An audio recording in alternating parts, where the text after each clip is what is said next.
this is my thoughts on the climb. Absolute beaut climb in Belgium. Turn right onto the cobbles, and here we go. It gets to about 12% for about 400 meters and peaks about 20-something%.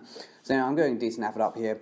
I was basically trying to go full gas effort, but on the cobbles I'm really bad at doing full gas efforts because I find it really hard to put out the power on the cobbles.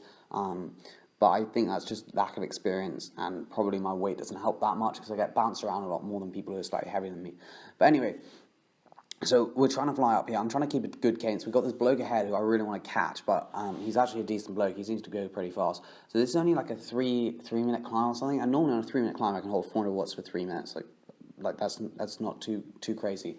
But on this, I just found it impossible. Like, my cadence is really bad, to be honest, at the same time.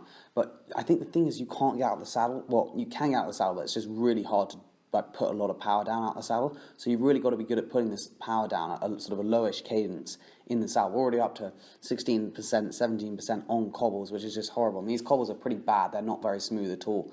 So you can see my cadence is getting real low here. I had the 36, 32, and I think I was using it, but it's just so hard to actually just be able to generate the power. Normally I'd be out the saddle just sprinting up as much as possible. You can see I'm weaving across the road trying to find a good place to ride up the climb. The climb is just crazy steep. Like, this bit here is just absolutely horrible. It gets to 23% on cobbles, which is just dreadful. But luckily it smooths out. You can see the cobbles aren't smooth here. They're like massive sort of rivets in the thing. And in between each one, you're just bouncing, your wheels going everywhere. And I just find it so hard to pick a line and know actually where to be on the climb. So if anyone does have tips, please leave them comments, because I just have no idea really to ride them. I just try and ride as fast as possible up them. I know I'm absolutely crawling up this climb, going not very fast at all. I feel like on this climb it's almost like weight is important, but you just need so much raw power just to get over the cobbles. It's just it does suit people who are slightly heavier, I think. But anyway, I've got no excuses. I absolutely love these short, punchy climbs, and I really want to get better at riding on cobbles because it's so much fun when you do actually master a cobble bit. Mainly, I tend to master them when they're flat. And they're not, well, when they're not as steep and the cobbles are pretty smooth, then you just feel so good. And anyway, this guy, I was right, I'm gonna overtake this poor bloke.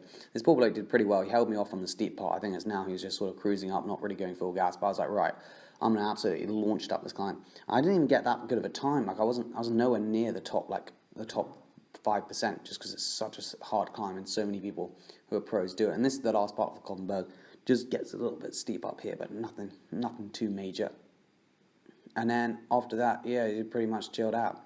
So you can see the top of the climb here. I'm just trying to give a last little dig before we get to the top. And the segment, I believe, ends just after the cobbles end, and it says stop. But you can see I've pretty much given up because I'm pretty tired here. And the cobbles here start to get a bit smoother, and then there we go. So the Koppenberg is definitely one of the shortest, steepest climbs. It's almost as bad as the Paterberg. I think the Paterberg is probably worse. But yeah. Really good climb. If you're in Belgium, definitely check it out. Cheers for watching. I'll see you in the next vid.